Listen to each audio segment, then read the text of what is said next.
Hey everybody, tonight I'm making steak pizzaiola. So here is my 2 pounds of beef chuck steak with the bone in. I'm about to clean it in a minute and get back to you. Okay, I already preheated the oven to 325. Now I'm putting a little bit of olive oil in my pan.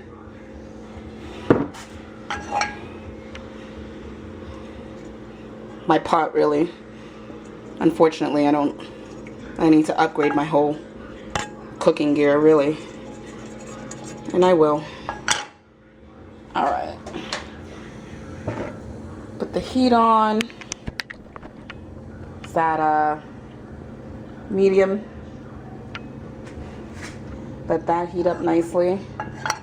What I'm going to do is just brown the steak on both sides, because ultimately it's going to go in the oven. We just want to brown it, cook it up just a little bit so it's nice and brown on both sides. Here's the meat. It's all cleaned. I'm about to season it with salt, pepper, oregano, a little bit of adobo. Always have to use adobo. And yeah, and that's it. Be back. First piece is in there. Smelling amazing already. Whew. You don't want the pan too hot. Just hot enough. See all the seasoning. Looks great. Yeesh. Love meat. Alright. Again, you just want to brown it on both sides. It's going to cook later in the oven, so. Okay, I just flipped it over. See how nice and brown that is? Exactly what we want. So I'm going to let the other side cook for a little bit while I chop this onion. Alright, it's time to take the first piece. Alright, it's time to take the first piece out of the pan. Okay, I'm trying to hold this. What the hell? I'm trying to hold this camera and take this piece of steak out. Alright, I think I got it together. Alright. Nice and brown. Nice.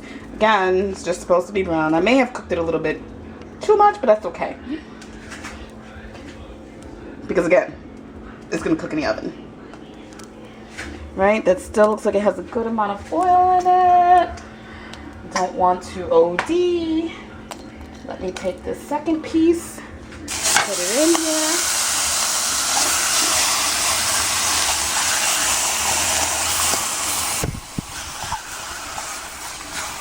So tough to hold the camera and do this. That was my dirty burner there that I just used earlier. I have to clean.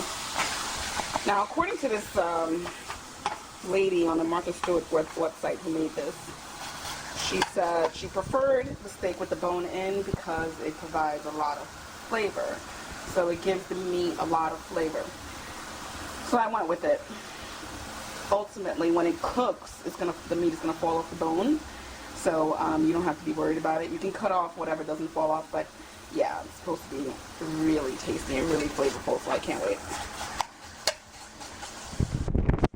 So now in a pan I have a tablespoon of tomato paste and some minced garlic. And let that cook for a little bit.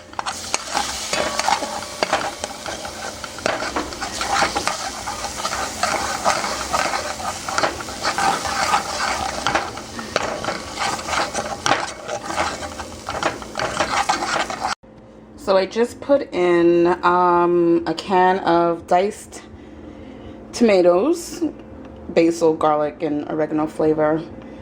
So it's already seasoned. I'll probably add some oregano.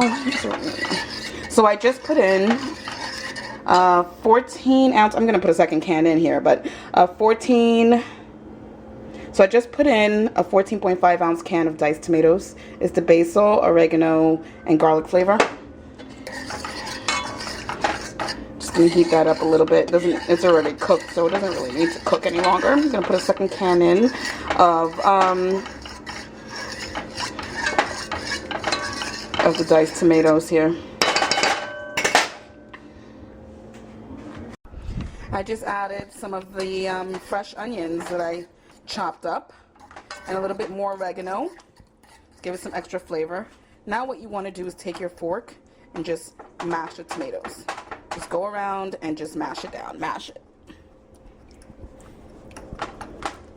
Which is great for me because I really don't like big tomato chunks in my food, to be honest.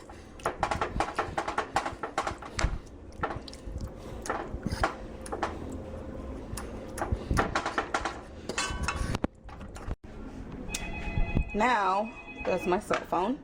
Now I'm gonna add my meat to the pot. This smells so good. This smells delicious.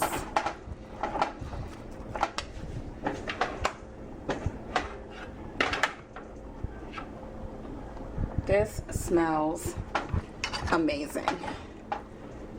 I really need better cooking gear though. Jeez, could barely fit in this pot.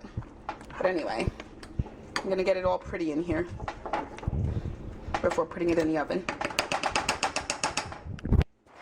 Okay, my meat is ready for the oven. I put it in a pan and I'm about to cover it with foil. It's supposed to be in there for 2 hours.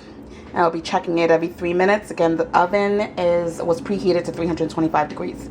So we'll see what happens. All right, bye.